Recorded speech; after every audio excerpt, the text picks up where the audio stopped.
The Employment Act 1955 remains the cornerstone of worker protection in Malaysia, but the Act has discriminately excluded one feminized sector of workers from most of its protection: domestic workers. As a result, the following are some of the stories that have been recurring in Malaysia over the past 66 years.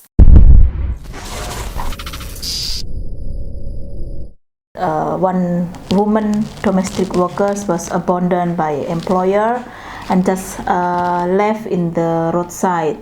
So once I visit her, that we found that she was have mental problems.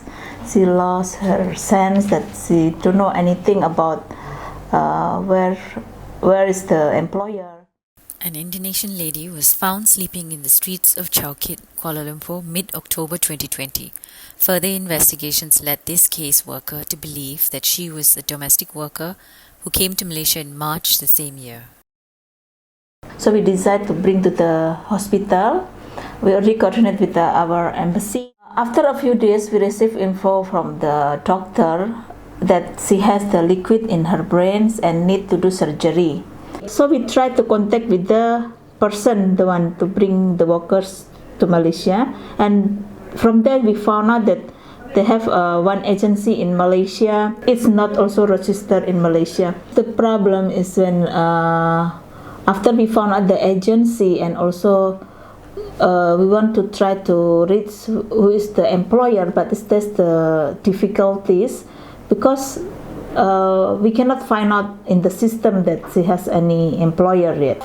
As the information from the from the family that since March until October we found her that she's never sent any money to the family. It means they didn't get any salary yet. In late November the same year, the domestic worker who came to Malaysia just 8 months before returned home empty-handed, bearing physical and mental scars that will haunt her for the rest of her life.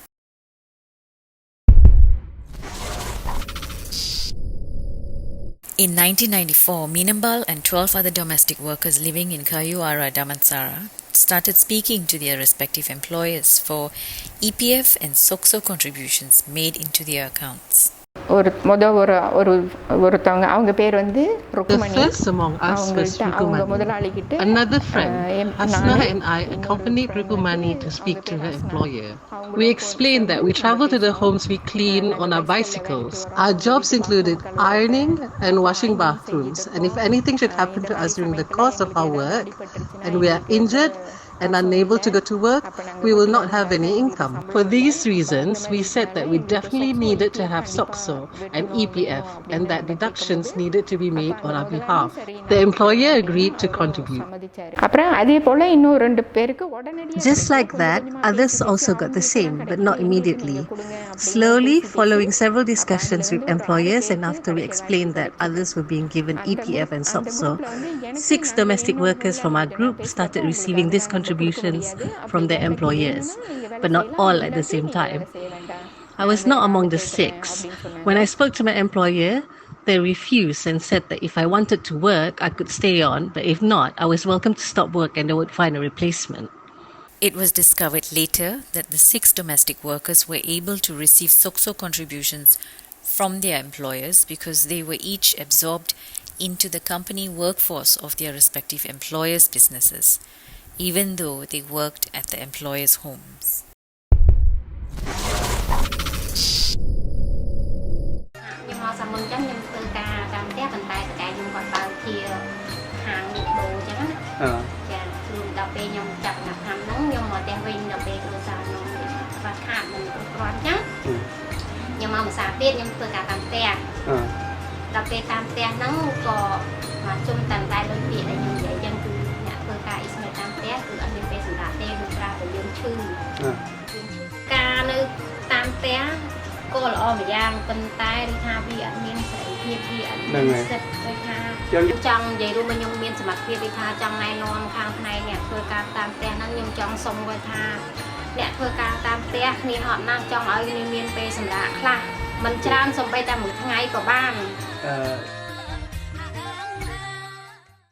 We call on the Malaysian government to amend the first schedule of the Employment Act 1955 to ensure the protection of domestic workers' rights.